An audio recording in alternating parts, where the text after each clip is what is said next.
Muito bem, galerinha. Voltando aí com a parte 8 da nossa provinha, prova de técnico de perfuração em Poço Júnior. Vamos então a mais algumas questões com alguns comentários e uma revisão X lá no finalzinho, para vocês ficarem mais feras nas questões, ok? Então não esquece de se inscrever no canal, acompanhar as outras partes e curte a nossa fanpage, ok? Vamos então? Questão 48. No circuito mostrado na figura, a diferença de potencial em V entre os pontos M e N vale. Muito bem. Primeiro, observa que temos dois resistores em série. Ok? Temos o R1 e o R2. Sendo assim, a gente vai achar que a resistência equivalente vale 500 ohms. Eu coloquei um pontinho aí, o ponto O, para você saber. Entre o ponto M e O, nós temos então uma resistência equivalente de 500 ohms. Bom, sendo assim, agora a gente vai achar a corrente elétrica, o Izinho. Então, vamos achar a corrente elétrica entre o ponto M e O. Então, vamos lá. Dividindo aí U por a resistência equivalente, achamos 0,15 amperes. Ok, meio passo, quase pronto, só que eu vou mostrar uma outra forma de resolver também essa questão. Então, vamos para o outro jeito. Segura aí, a questão não acabou.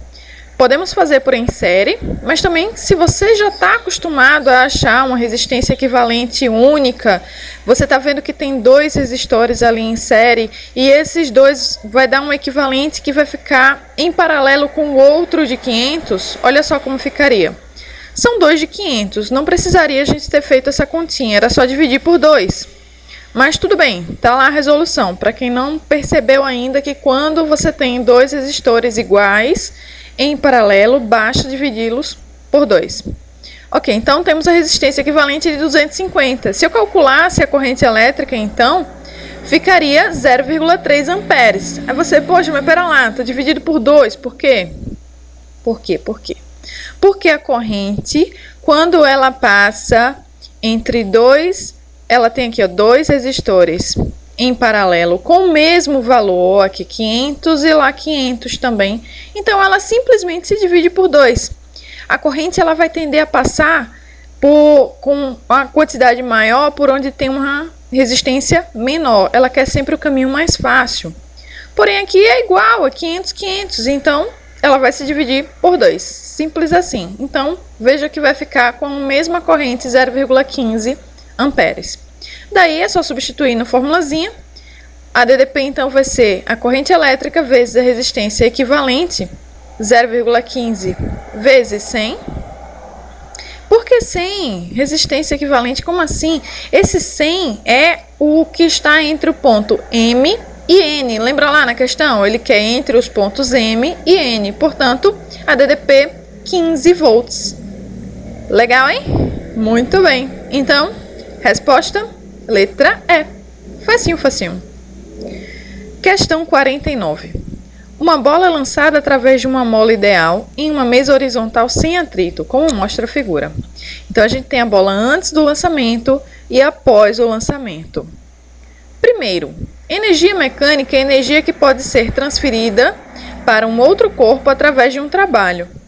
Esta está caracterizada por ser o resultado da soma de duas energias, a cinética e a potencial. A potencial, nesse caso, tanto pode ser a gravitacional como a elástica. No nosso exemplo, a gente tem a elástica. Então, a energia mecânica será a energia potencial elástica mais a cinética. Observa ali que a cinética está de vermelho. Por quê? Porque a bola, num primeiro momento, está parada. Ela não teve lançamento, não teve movimento ainda, portanto a energia cinética seria 0, então não faz sentido somar mais 0. Então achamos a energia potencial 0,2 Joule. Aí você me pergunta, o que é aquele K, o que é aquele X? É bom vocês pegarem um material para revisar, tá? O K é a constante da mola, é dada aqui embaixo, dados, você tem 160 Newton por metro. Então, é o esforço que você faz para deformar 1 metro. Então, você teria que aplicar uma força de 160 newtons. E o X é a deformação. Aí você me pergunta, tá, mas vai lá em cima tem 10 centímetros, embaixo você tem 15 centímetros. Por que aqui tem 0,05? Porque a deformação é justamente a diferença entre a mola relaxada de baixo e a mola deformada em cima. Então, ela deforma 0,05 metros, ok? Observa que aqui embaixo, na figura, você tem centímetro, mas a gente tem que colocar ela na fórmula em metros. Ok, então achamos a energia potencial. A energia potencial, ela vai ser equivalente à energia mecânica, não é isso? Foi lá em cima que a gente colocou energia mecânica igual a energia potencial elástica, mais zero. Ou seja, a gente então achou a energia mecânica. Sendo assim, após o movimento, a energia potencial se transformou totalmente em energia cinética. Então, é só substituir os valores na fórmula e achamos que a velocidade, então, é 2 metros por segundo. Todos os dados têm que estar no SI, no Sistema Internacional de Unidades. Observe, então, que a massa, que era em gramas, ela teve que ser transformada em quilos. As pegadinhas da questão, hein? Resposta, então, letra C. Fácil. Questão 50. Um avião voa horizontalmente com velocidade constante. Em um determinado momento, um pacote é abandonado do avião. Considerando desprezível a resistência do ar, a figura que mais fielmente representa a trajetória que o pacote percorre, sob o ponto de vista de quem se encontra parado em relação ao solo, é... Gente, meus alunos do curso técnico de petróleo e gás erraram essa questão. Eu fiquei muito chateada. Como pode? Eu sei que muita gente errou. Vamos lá, o que faz a gente errar uma questão como essa? Super boba. É você não prestar atenção sob o ponto de vista de quem estamos falando. Na questão, a última frase fala sobre o ponto de vista de quem se encontra parado em relação ao solo, ou seja, o bonequinho. Então, é o bonequinho que vai me dizer, ele está vendo o pacote caindo. Se o movimento, olha só, o avião ele está em movimento. Então, quando o corpo é abandonado, ele possui velocidade igual à do avião e continua andando enquanto cai, descrevendo uma trajetória parabólica. No momento em que ele é solto, ele está com a mesma velocidade do avião. Porém, ele vai começar a diminuir gradativamente a sua velocidade até atingir o solo. Portanto, a única alternativa, você sabia já, né? Letra A. Não tem como. Se fosse sob o ponto de vista de quem está no avião, aí poderia ser outra alternativa. E a mais sem lógica é a letra E, por exemplo, teria que estar parado, planando para que caísse daquela forma, considerando que está desprezando a resistência do ar, vento e tudo mais. Então, letra A. Questão 51. A figura mostra o gráfico da intensidade do campo elétrico de uma onda eletromagnética proveniente de uma fonte de luz visível em função do tempo. Essa questão é legal, hein? Considera a tabela da faixa de frequência da luz em função da cor. Qual a cor da luz emitida pela fonte? Bom, a gente tem que encontrar a frequência. Uma forma aí bem fácil, A gente sabe que frequência é o inverso do período e a gente também sabe que lambda é igual a velocidade sobre frequência. Mas você não tem lambda, você não tem período, e aí? Talvez você não lembre, mas olha lá. A gente tem uma outra formulazinha que nesse caso aí se encaixa super bem. É a frequência, que é igual ao número de ondas, de lambdas que você tem sobre o tempo. Então, a gente já sabe que o tempo foi 5 vezes 10 a menos 12 segundos. E agora a gente só precisa saber quantos lambdas a gente tem, quantos n's. Então, a gente tem 3. Não está enxergando? Vou te ajudar. Olha lá. É quando você começa a perceber a onda, ela começa e ela termina. Quando você perceber um novo ciclo, você está tendo uma nova onda. Portanto, observa, eu tenho um ciclo, 2 ciclos, 3 ciclos, como está mostrando ali a setinha.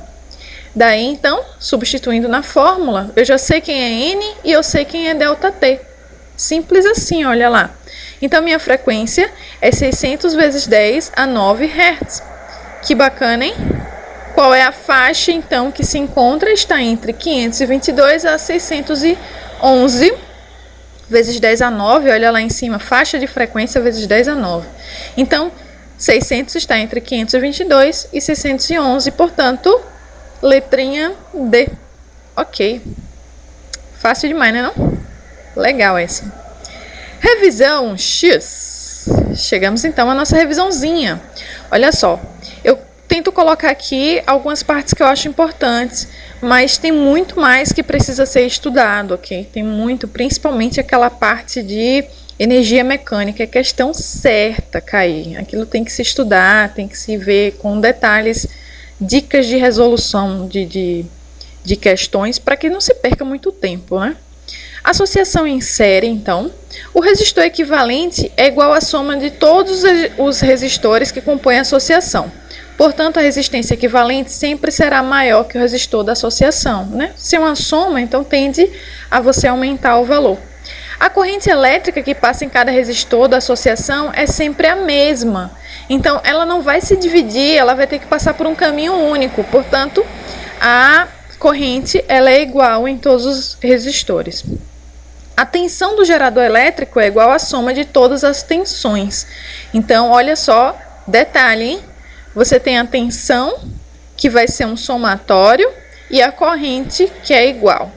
A equação que calcula a tensão em um ponto do circuito é V igual a RI. Então, teremos a equação final. I vai ser igual a R1 vezes I1, R mais R2 mais I2 e assim por diante. Veja a diferença agora para associação em paralelo. Em uma associação em paralelo de resistores, a tensão em todos os resistores é igual e a soma das correntes que atravessam os resistores é igual à resistência do resistor equivalente. No que nos resistores em série se somavam as tensões, agora o que se soma é a intensidade da corrente. Ficou meio confuso, né? Mas vocês vão ver aqui embaixo como é mais simples. A resistência equivalente de uma associação em paralelo sempre será menor que o resistor de menor resistência da associação. É uma dica. Com essa dica você pode ver se seu cálculo está meio estranho ou não.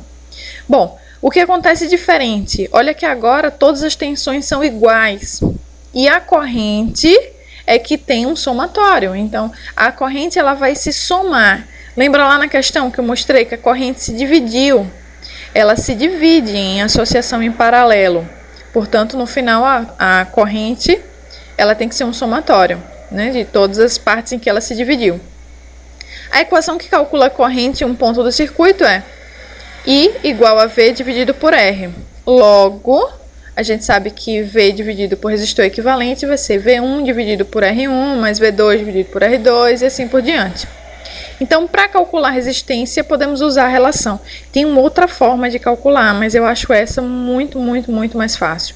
Então, a gente sempre vai multiplicar R1 por R2 e dividir pela soma desses. Se você pensar um pouquinho, você vai ficar se perguntando, sim, mas se eu tiver 3 resistores, e aí?